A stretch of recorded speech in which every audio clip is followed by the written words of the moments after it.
Chers amis et camarades, bonjour et merci d'être venus à notre réunion de campagne de Lutte ouvrière. Pour commencer, je présente la tribune. Il y a ma camarade Isabelle et Maria qui nous ont aidés pendant cette campagne. Isabelle est enseignante à Molenbeek. Maria est traductrice.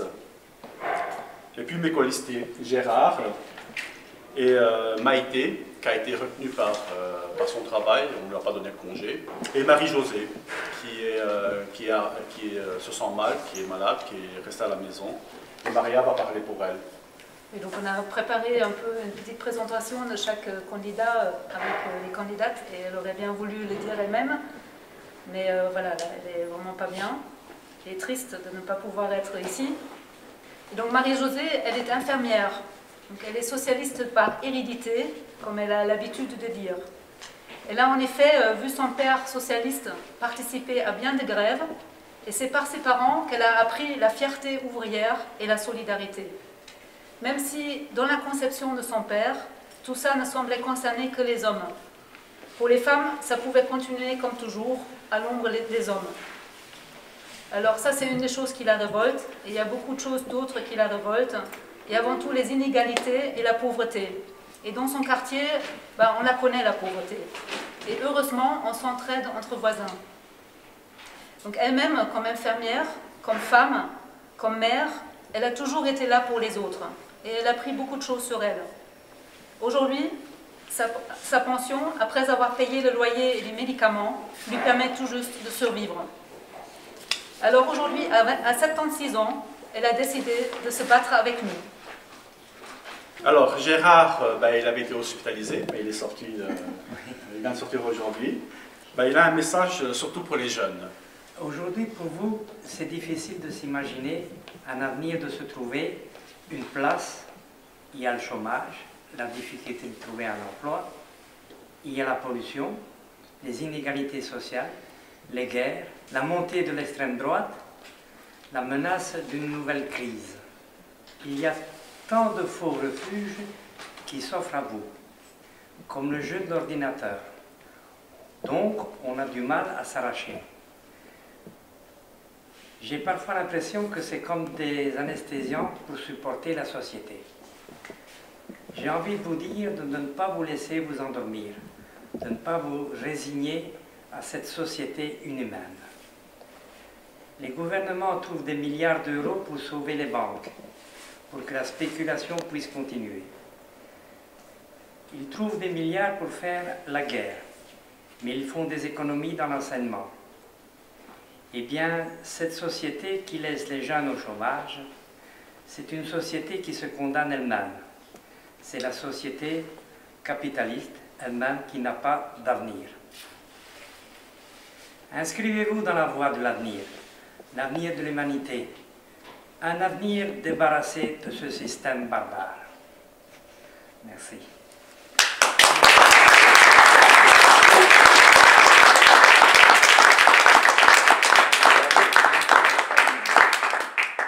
Contre moi-même, moi j'ai travaillé aux usines Gustave Boel. J'ai été licencié en 2000, je travaillais 10 ans. Puis j'ai travaillé dans le secteur pharmaceutique comme intérimaire, contrat à semaine. Et ici, je suis pour le moment dans l'entretien de bâtiment sur Bruxelles. Et je suis à Lutte ouvrière depuis quelques années, Et je suis fier d'être communiste et d'être à Lutte ouvrière. Ces dernières semaines, pendant notre campagne, nous avons parcouru la ville et discuté avec de nombreux travailleurs, des jeunes, des pensionnés, des mères de famille, des victimes d'accidents du travail ou de maladies, pouvant à peine se soigner. Chaque discussion, chaque témoignage nous ont montré les difficultés dans lesquelles se débattent ceux de notre classe sociale. C'est de pire en pire. Nombreux sont ceux qui nous ont dit être inquiets pour l'avenir de leurs enfants. Patronat et gouvernement prétendent que ça va mieux, que le chômage reculerait en Wallonie. Pendant toute notre campagne, nous avons rencontré personne qui y croit.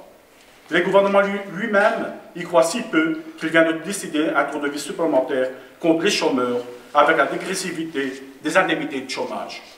Eh bien, les travailleurs ont raison d'être inquiets, et encore plus d'être en colère. Alors, depuis de nombreuses années, on voit des entreprises fermer, les restructurations s'enchaîner. Le chômage permet au patronat d'exiger toujours plus et de faire encore plus d'économies sur le dos des travailleurs. Les grévistes chez Lidl nous l'ont expliqué. Là où ils étaient 9 pour faire tourner un magasin, ils ne sont plus que 4 aujourd'hui. Et lundi, les employés communaux ont fait grève parce qu'eux aussi ont une charge de travail toujours plus importante. Et la commune ne remplace qu'un départ à la pension sur 3. Certes, la commune n'a pas d'actionnaire, mais l'argent qui lui manque aujourd'hui, par exemple pour embaucher, a notamment été utilisé pour sauver les actionnaires des banques lors de la crise bancaire. En fait, dans tous les secteurs, tous les travailleurs subissent cette intensification de l'exploitation. Les salaires ainsi économisés sur le dos des travailleurs servent à augmenter les profits. Mais la crise ne s'en améliore pas, au contraire. Car il est difficile de vendre plus à des travailleurs qui s'appauvrissent, privés de salaire, voire de leurs allocations de chômage. Résultat, le marché rétrécit encore. En réponse, les patrons licencient encore plus, pressurent encore plus ceux qui restent. C'est une spirale infernale. On nous dit que sans profit, il n'y a pas d'investissement. Mais quand les marchés sont saturés, les investissements se font rares et les profits restent dans les poches des actionnaires qui ne savent plus quoi en faire. C'est pourquoi la spéculation boursière a pris des proportions aussi démesurées. Les profits tirés de l'exploitation des travailleurs ne sont pas investis dans des entreprises pour produire des choses qu'on ne peut plus vendre, mais placés en bourse. Alors, au lieu de servir à quelque chose de productif, c'est le prochain effondrement boursier qui se prépare. Oui, la rapacité capitaliste est lourde de menaces pour l'humanité. Toute l'économie souffre du capitalisme en crise. Le gâteau rétrécit, mais les capitalistes veulent chacun une part plus grande. C'est pour ça que les États-Unis, l'Europe, la Chine se lancent dans des guerres commerciales en augmentant le droit de douane sur les produits importés, dans le but de protéger et d'augmenter les profits de certaines entreprises nationales. Et dans ces circonstances où le rapport entre les différentes puissances se tend, les capitalistes de l'armement, poussés par la militarisation, car c'est un secteur qui rapporte gros, vu que ce sont surtout les États qui achètent. Tous les États de l'OTAN se sont engagés à augmenter leur budget militaire. La Belgique va dépenser plusieurs milliards pour acheter de nouveaux avions de guerre. Les États s'arment, soi-disant, pour maintenir la paix. Mais dans cette société capitaliste, les crises et les guerres commerciales ont toujours débouché sur des vraies guerres militaires. Et ce sont toujours les travailleurs et la population la plus pauvre qui font les frais. Non, il n'y a pas de sortie de crise dans ce cadre capitaliste, mais une course vers la catastrophe.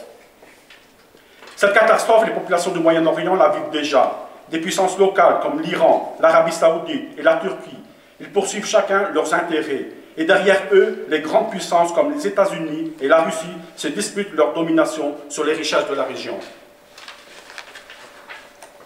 Des dizaines de millions d'hommes, de femmes et d'enfants sont contraints de fuir les villes, détruire et fuir la barbarie des bandes armées par différentes puissances qui se servent des idées les plus rétrogrades et les plus barbares pour terroriser les populations. Le capitalisme plonge l'humanité dans le chaos et la barbarie. Dans tous les pays, on voit monter le nationalisme et les idées d'extrême droite. Ici, en Europe, on nous parle d'une crise des migrants. Mais il n'y a pas de crise des migrants.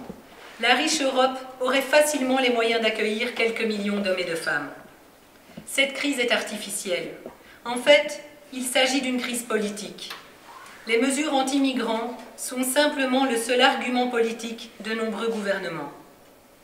On le voit déjà, comme c'était le cas dans d'autres pays. La campagne électorale pour les élections législatives va tourner autour de la question des migrants et encore des migrants. Cela évitera aux politiciens de tous bords de parler des problèmes de la majorité de la population. Le chômage, les salaires, les pensions et les allocations trop basses.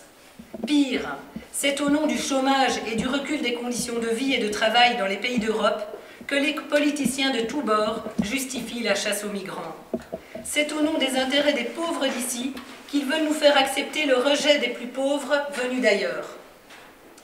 Les politiciens qui participent à nous appauvrir depuis des décennies pour enrichir encore plus les plus riches prétendent ainsi nous protéger avec ces mesures abjectes et inhumaines. Mais transformer l'Europe en forteresse interdite aux migrants ne protégera aucun travailleur du chômage et de la précarité. Le rejet des migrants ne mettra aucune famille populaire à l'abri des fins de mois impossibles à boucler. Car ce ne sont pas les migrants qui ferment les entreprises et baissent les salaires, ce sont les patrons. Non, ces idées sont là pour nous diviser et pour pouvoir nous exploiter encore plus. Elles sont là pour nous enchaîner à nos exploiteurs, nous lier pieds et poings à eux. Le gouvernement autrichien en donne l'exemple. Cette coalition de droite et d'extrême droite s'est fait élire en prétendant défendre les petites gens contre la prétendue invasion des migrants. Aujourd'hui qu'ils sont au pouvoir, ils montrent leur vrai visage. Parmi les mesures du gouvernement autrichien, il y a l'introduction de la semaine de 60 heures et la journée de travail de 12 heures. Aujourd'hui, l'extrême droite s'exprime surtout électoralement dans les urnes. Mais les événements à Chemnitz en Allemagne montrent que demain, ces idées peuvent être dans la rue. Une foule s'y en est pris physiquement à des migrants, organisant une véritable chasse à l'homme, molestant un restaurateur juif et des militants d'extrême gauche. C'est semer la terreur pour faire taire par la violence tous ceux qui n'acceptent pas le sort que leur réserve le capitalisme. Les migrants qui risquent leur vie à la recherche d'un salaire qui permette de vivre aujourd'hui, des militants syndicalistes ou communistes, des travailleurs qui défendent leur salaire et leurs emplois demain. Car c'est ça l'extrême droite. Aujourd'hui, c'est prêcher la division et la résignation. Demain, c'est mettre les travailleurs en rang et leur faire courber l'échine. L'extrême droite, c'est l'ennemi des travailleurs. Face à elle, face au système capitaliste pourri qui engendre ces pourritures, ce qu'il nous faut, c'est un parti révolutionnaire de travailleurs. Un parti qui met en avant un programme qui permet aux travailleurs de défendre leurs intérêts face aux patrons. Un programme qui ira jusqu'au renversement du capitalisme. Un programme qui porte le vieux slogan du mouvement ouvrier « Prolétaires de tous les pays, unissons-nous ». Car oui, ceux qui attaquent les migrants s'attaquent à la classe ouvrière. Les Theo Franken, Salvini et consorts organisent aujourd'hui le refoulement des populations qui fuient les guerres et des pauvres venus chercher un salaire. Eux ou leurs successeurs traiteront de la même manière les chômeurs, les pauvres, les pensionnés qu'ils auront affamés. Le sort réservé aux migrants aujourd'hui montre ce qui menace tous les travailleurs, y compris dans les pays riches. Les migrants sont nos frères de classe, nos futurs alliés dans les luttes, et c'est en tant que tels que nous devons leur tendre la main.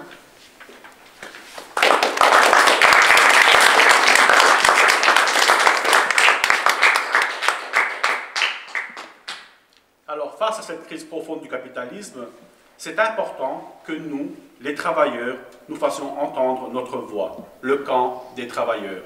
C'est ça le sens de notre liste. C'est la liste de salariés, comme moi, de chômeurs, de mères de famille, de pensionnés, une liste de travailleurs. Pas une liste de politiciens à la recherche de postes et de carrières.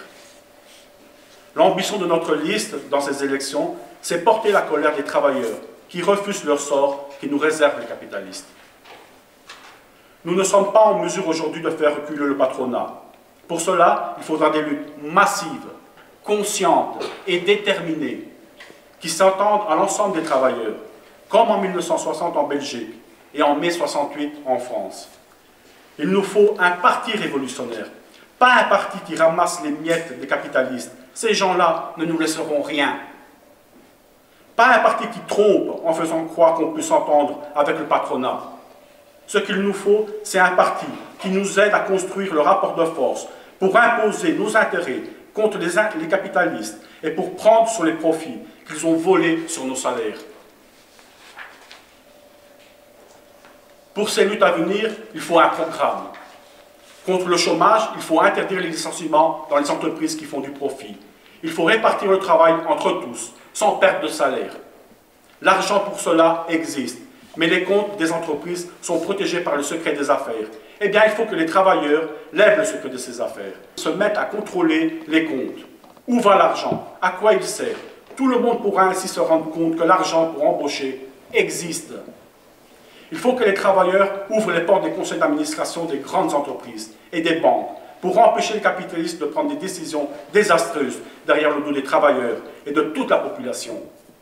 Bien sûr, ce programme de lutte qui ne pourra commencer à être mis en œuvre qu'avec une forte mobilisation des travailleurs, et ces revendications qui mettent en cause la propriété de la bourgeoisie peuvent ouvrir une voie à une révolution, lorsque les travailleurs sont suffisamment conscients et déterminés. Ce parti n'existe pas encore, c'est à nous de le construire. Personne ne le fera à notre place.